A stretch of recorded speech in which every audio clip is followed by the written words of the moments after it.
Conjugare, Centro Português de Apoio à Pesquisa Científica e à Cultura. Acreditamos que as ciências e as artes mudam o mundo.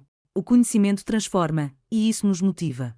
14ª Jornada Virtual Internacional em Pesquisa Científica, com o tema Educação, Cultura e Poder.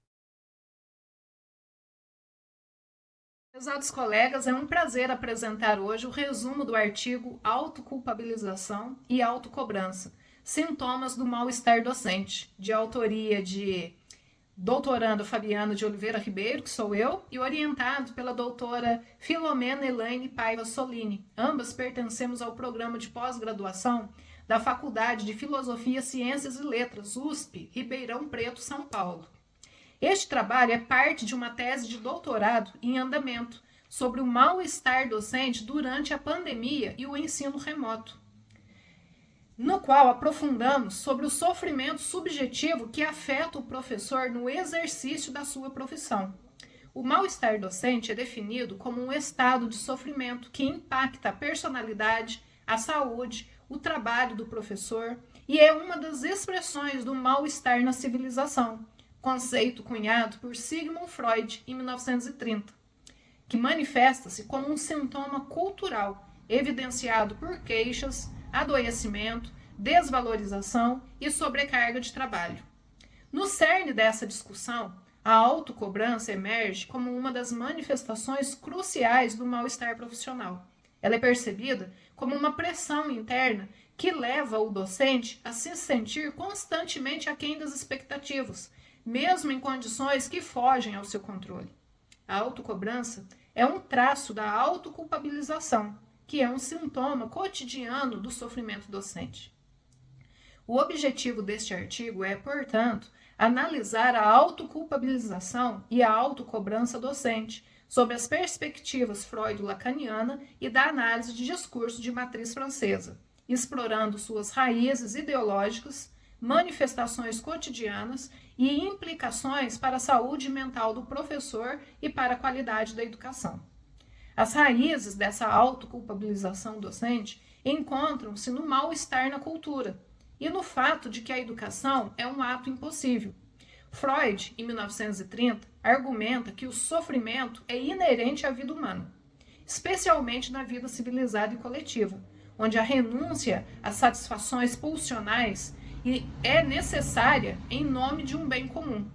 O sofrimento provém, dessa forma, de 3 fontes.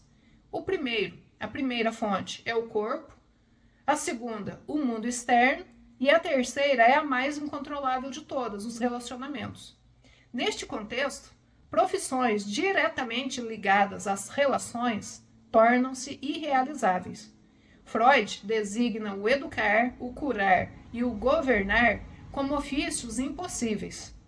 A tarefa educativa é complexa, pois o professor precisa lidar com a frustração diante de resultados que fogem ao seu controle, além de precisar conter suas próprias pulsões e a dos estudantes, o que torna a sua profissão extremamente ou duplamente penosa.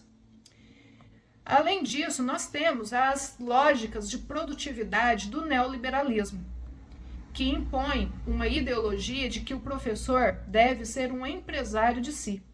A sociedade contemporânea é fortemente influenciada pelo capitalismo e impõe um discurso de autoeficiência e autoexploração que seduz os indivíduos e os tornam seus próprios exploradores. Byung-Chul Han, em 2015, descreve essa violência como sistêmica e imanente, diferente do capitalismo tradicional.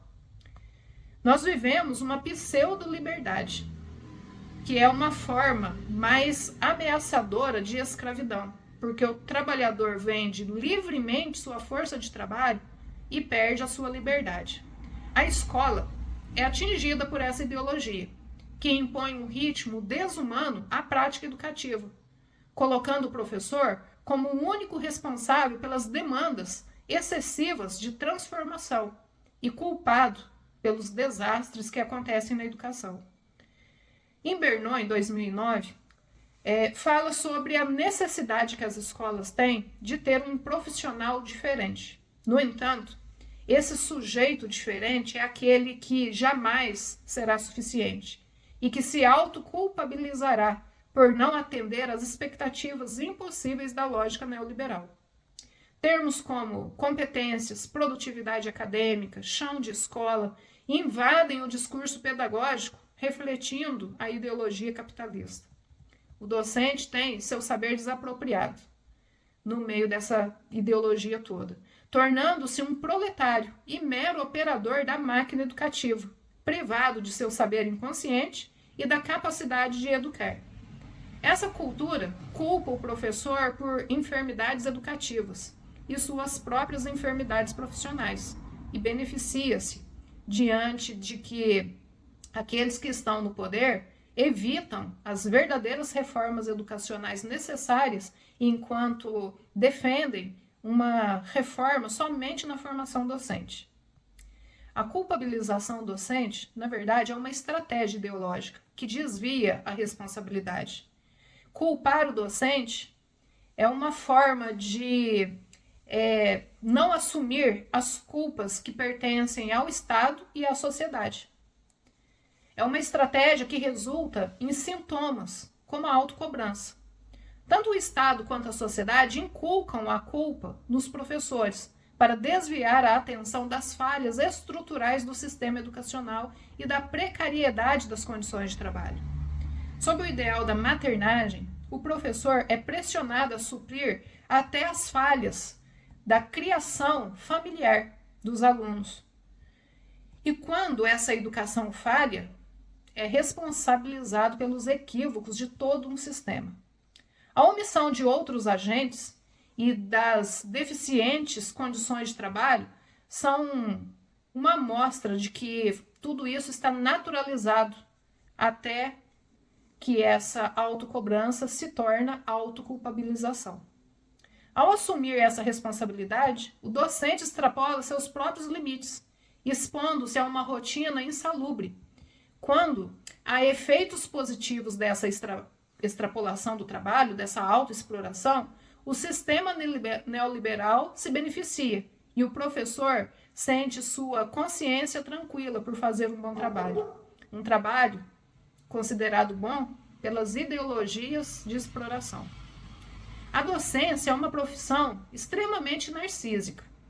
O reconhecimento do não dar conta é doloroso e afeta a estima docente, levando o professor, mesmo exausto, a fazer mais. No sintoma da autocobrança, há uma mistura de restrição e satisfação, interdição e gozo, uma forma paradoxal de realização do desejo que Freud, em 1905, chamou de ganho proveniente da doença. O sujeito só consegue gozar de seu sintoma se não tiver noção do que está fazendo, diz Zizek, 2013. E é nessa dinâmica que o professor é levado a uma compulsão e a ideologia da disponibilidade constante no trabalho, mantendo uma identidade docente danificada e imposta por um super-eu cruel. A identidade docente, na verdade, é um processo evolutivo, relacional, construído socio-historicamente, que deveria levar à autonomia e não à vassalagem. A metodologia que utilizamos para escrever esse artigo e fazer a nossa pesquisa diz respeito à análise de 5 recortes de 4 entrevistas realizadas com professores das escolas públicas do estado de Minas Gerais aqui no Brasil, que relatam suas impressões sobre o ensino remoto durante a pandemia de Covid-19.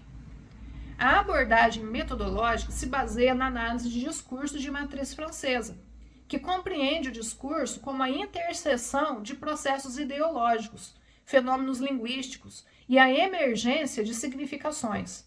A interpretação dos dados busca os efeitos de sentido, a localização, objeto discursivo e a sua compreensão como formação ideológica.